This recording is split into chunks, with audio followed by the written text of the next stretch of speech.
Cost of living pressures continue to build, but the jobs market is as strong as ever. Our latest thoughts on the economic outlook here and abroad after the recent RBA rate hike.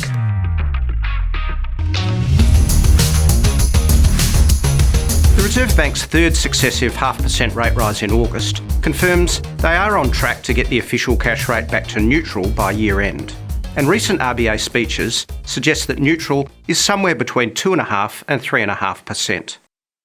Whether they pause at neutral or feel the need to move to more restrictive policy settings is one of the key unknowns, along with how quickly supply-side issues and the much higher energy costs can normalise, plus how our economy will cope with around 3% of rate hikes in under a year.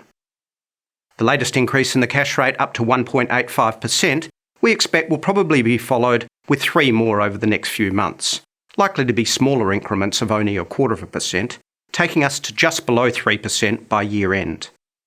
As the chart shows, we are now back at 2016 levels for cash, but real rates, taking core inflation into account, are still negative, and the latest CPI report and associated forecasts from Treasury suggest inflation will be above the RBA target for at least another year. The Reserve Bank will publish a full set of economic forecasts on Friday in their quarterly statement, but ahead of that have already updated their forecasts for CPI to still be up at 4% at the end of 2023, and for GDP growth to slow to only 1.75% next year and again in 2024. So, while there is some market commentary that the RBA may be cutting rates next year, a more plausible scenario is a plateau in rates at about 3% rather than a peak, given the new world of higher inflation and also the strong jobs market.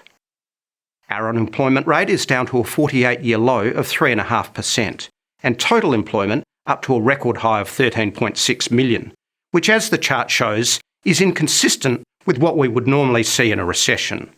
So assuming demand for labour remains strong, helped by the government supporting businesses by accelerating net migration and skilled labour to Australia, this should see a soft landing for the economy, albeit one with a much slower growth rate next year.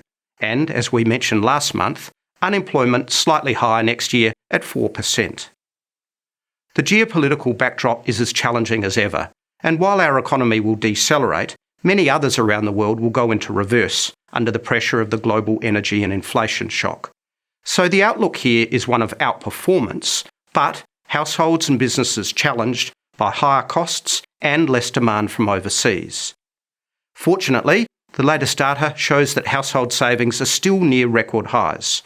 So these buffers that have been accumulated during the pandemic will be needed to deal with higher interest rates and inflated costs of goods and services.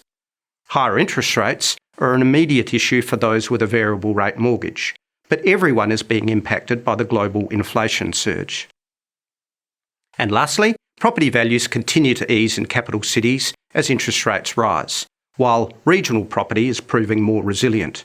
But all asset values will adjust to a cash rate around 3% above its pandemic emergency setting, so we still expect a 10 to 15% decline for houses from peak to trough before the next upswing. The difference ahead, though, may well lie in a more stubborn core inflation rate. So as the latest Productivity Commission report argues, the economy needs a sharper policy focus on productivity measures to sustainably lift real wages and prosperity. And that's the market update from Bendigo Bank.